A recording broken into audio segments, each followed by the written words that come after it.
What's going on, everybody? John Eric Poli here with My MMA News, and today's guest will be fighting Cody Garbrandt at UFC 292 on August 19th. Always great catching up with today's guest, Mario Bautista. Mario, nice to see you, man. How are you? Oh, it's good to see you. I'm doing good, doing good. I'm sure you are, man. This is a big fight for you. It's a big opportunity for you, something a long time coming. Everything's going in the right direction here for you. Here we are a few weeks out from fight night at the time of recording this. Just how are you feeling, a few weeks out from the fight?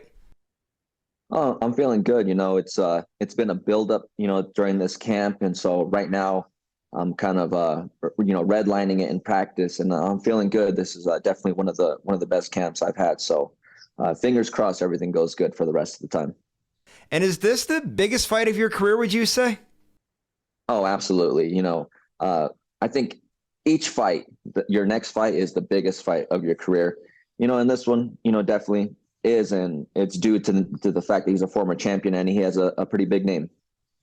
And I know you're now a veteran, pretty much, of the UFC. You have a lot of fights underneath your belt. Do you feel any extra added on pressures when you get a guy that's like a former champion, a big, massive card like this is supposed to be? Or for you, is this kind of the run of the mill now? You're so used to this training camp, fight night, you know how the promotion works. It's all just going to kind of all have a nice, natural, more flow to it. Oh yeah, definitely. I'm pretty much used to it now. Not so much added extra pressure, but definitely some more motivation. I kind of wake up and think. I tell myself, okay, I'm fighting a former champion. Let's get to work. Put in more work than he is. So, if anything, it's more motivation. And I know this is something I'm pretty sure we've talked about in the past. Right now, you're riding a 4-fight winning streak. How the hell are you not ranked? Oh, I don't even know. Not only 4-fight win streak, but then 3 first-round finishes. So I don't know. I personally think it's due to like my quiet demeanor. I'm not the best on the mic or anything like that. So but luckily I just let my performances speak for themselves, and now we got the fight that I want. And the performances definitely have been speaking for themselves. I know we mentioned 4 fights in a row that you've won. You said, right, 3 finishes in the first round, also wins in 6 of 7. So what's like the biggest contributing factor for all this like recent success, man? Is it just, things kind of coming full circle? Is it the work in the gym, kind of combination of everything just kind of going right in life? Well, like, what do you contribute to all the success here? I think it's just, all the years of work I put in are like finally catching up. I've had, I've definitely grown a lot in the UFC. I've had more UFC fights than outside of the UFC. So I think it's just, being comfortable, being active, getting these camps down to a T, knowing how to prepare for these fights. And I definitely think that my outside life definitely contributes to that too. I don't have any issues outside of my life, and, I just train, come home, train, and same routine. And you mentioned about getting those training camps right down to a T. Let's talk about camp right now. Just how's everything been going out there at the MMA lab? I'm sure camp once again, going great. Oh, it's going great, And then this month of August, we have we have quite a bit of fighters fighting this month. So it's just been a team effort. We have Marcus McGee coming up, Kyler coming up this weekend. Sean O'Malley is going to be fighting on the same card as me.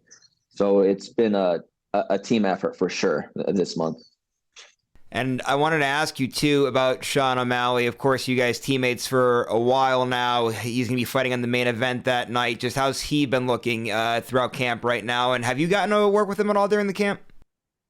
No, I haven't worked with Sean this camp, because I'm getting prepared for my own fight. So, stylistically, Sean doesn't really, not a good mimic partner for Cody Garbrandt.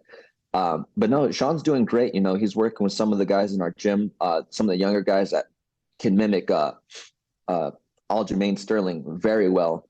So Sean's looking good, and I'm really excited for him. And since we're on the topic of Sean O'Malley, let's just get your prediction there for the fight. I know you're going with the teammate. How's Sean getting it done here at UFC 292?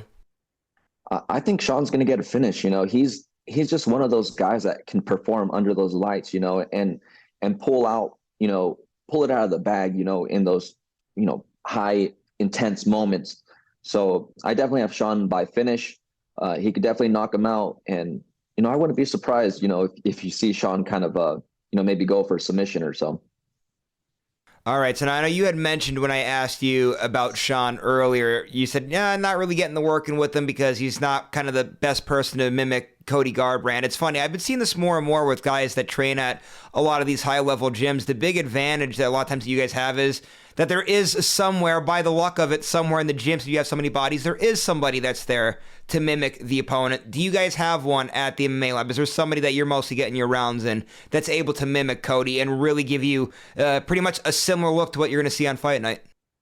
Yeah, I've been working with these two younger guys, Ang Ho, Ang the Highlight Ho. If you haven't seen him, I would definitely look him up. He's just young and fast, and Chance EK, who's also kind of like that similar body style, and that's all you need. You just need the body style, and you need the coach to tell them what to do to give me the best look. And I could tell you that they're definitely doing that for me, and it's been an awesome camp. And that's great to hear, man, that you're going to be fully prepared and ready to go for this one. Let's talk now about your opponent now here a little bit with Cody. I mean, everybody out there, knows Cody. Obviously, he's a former champion. He's essentially been a star for the UFC. He's a big fan favorite. A lot of people have been watching his career. I'm sure there's so much tape out there on Cody. I'm sure you've even been watching him for such a long time. Just what have you seen out of him as an opponent, and what are you expecting on fight night?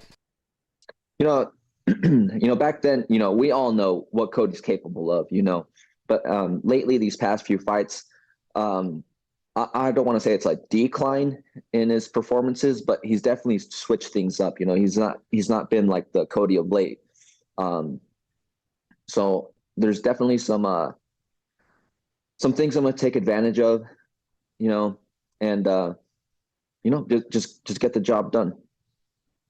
And this is going to be probably the most annoying question you're going to get throughout the whole entire lead up to this fight. I'm sure people are going to be asking you out throughout fight week. I'm sure people are going to be doing video analyst work on this here. Obviously, the common opponent is Trevin Jones. He was able to get a victory over him in his last fight. I know you have a loss to him there, so I'm sure that's going to be the big common question. How much does that fight, factor in anything? And for everybody out there that's followed the sport very closely, MMA math doesn't always add itself up like it might in other sports. So just talk about that for a moment, since you're going to be getting that question so many times probably in the lead up to this fight. Yeah, that's definitely the thing that I was going to say. That MMA math, you just never know what's going to happen, I can tell you that Cody did not fight Trevin the way I fought him. I was definitely winning that fight until, I got caught. And that's the fight that I'm looking at right now too, because, Cody, he didn't get after it. He was bouncing around kind of, it looked like he was trying to play that point game with me or with Trevin. And then at the end of the third with Trevin Jones, he got taken down, it looked from fatigue. But at the same time, I felt like they didn't even do anything during the whole fight. So I don't know why he was even tired. So those are the things I'm looking at. And, I've definitely grown a lot from that Trevin fight. And it shows in my performances. So I'm going to continue to keep moving up and beat Cody. And it's obviously been very clear that Cody's last, you could say, few performances not up to par, not looking like the guy that was the champion one day. But in that last fight, he's dancing around a little bit, used to kind of doing the whole pointing axe and everything like that. I mean, that kind of shows, I guess, that his confidence is still there. Is that the kind of the Cody that you're expecting, though? Is the guy that's going to come in there, he's going to be super confident, the guy that's going to look like that version that was the champion one day? I'm sure you're probably preparing for the best version of Cody, not the Cody that maybe has shown up on tape recently. Yeah, no, I definitely think Cody's going to come out there with that game face, and he is a champion and everything. But I think once the tough, gets going, and it will during that fight, I think I'm gonna see him crack a little bit, and it's already happened from people that don't even put as much pressure as I do. So I'm interested to see how that fight's gonna go once it starts getting tough. Okay, so now we opened up today talking a little bit about things with rankings and how are you not ranked and all the success you've been having. You get the win here at UFC 292. Where does that kind of put you in the mix of things? I got to assume 100% you're ranked. I mean, what's kind of the outlook here? Do you think going forward with the win, or are you not even thinking about any of that? Oh no, I am thinking about it. I definitely in the top 15. I'm not thinking of any names right now, but this fight has to put me in the top 15. If it doesn't, something's really wrong. Something's going wrong. But definitely a top 15 by the end of the year, and then I think next year we're going to be talking about getting into that top 10. And I know every fighter kind of has at the start of each year kind of like an outlook on the year, goals they want to achieve, and everything like that. I know for fighters that are in your bracket here now of fighting in August, things get a little tricky and weird. And a lot of fighters like, I definitely want to get 3 fights in if I can, or 4 fights in if they can. When you fight in August, you're kind of in that weird boat where, okay, maybe you do get the end of the year, but you might have to start looking at the early part of 2024. What's your kind of outlook for the rest of the year? Do you want to get another fight in after this one? Are you not even looking into that? What's kind of the rest of the year kind of have in store? Yeah, it all depends on how this fight goes, and how I feel. If I get another first round finish, like I come out clean, why not? Why not get another at the end of the year? I've set my blueprint, last year for three fights a year, and it's been working out well for me, being in camp and being active. But once we start moving up the ladder, I might have to drop it down to 2, taking the fights that are really important and the fights that move me up the rankings. 100%, man, and I'm sure we'll be doing a year outlook here pretty soon as the roadmap keeps getting closer and closer to the top with you here. Let's talk now just a little bit about travel and everything. These fights are going to be in the Northeast and in Boston. Obviously, you're out in Arizona, so not a lot of trips to the Northeast. It's going to be a minute since the last time you've been up there. So how much are you looking forward, kind of coming up to the Northeast, seeing Boston and everything? Oh, I'm super excited. I've heard lots of stories about the Boston fans. Excited just to see the history over there. But yeah, and check out some of that nice weather that they got up there right now. Get away from this heat. So definitely excited to go check things out again. Not so much for the, I wouldn't say jet lag, but just the time difference.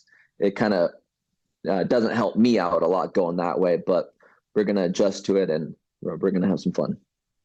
And do you get to do any kind of sightseeing, or is things pretty tight with the UFC schedule? Oh, I'm sure I'll be able to, sneak off here and there, but I'm assuming since, I'm on the main card, fighting Cody, there's going to be a lot of media obligations. So I might be stuck in the hotel a little bit, looking out the window. All right. Well, this media obligation is going to come to a close here today. We'll let you get running, catch up with the rest of the things you got to get done for the day. I really appreciate you, man, making the time for this interview and always making time for us here at MyMMANews. Just last thing before you head out, social media so people know where to follow you at, management, sponsorships, all that good stuff. Floor is yours. Yeah, on Instagram, Mario_Bautista MMA. Just want to thank the MMA Lab and Iridium Sports Agency for setting this up. And then also, John, I'd like to thank you for doing this interview with me.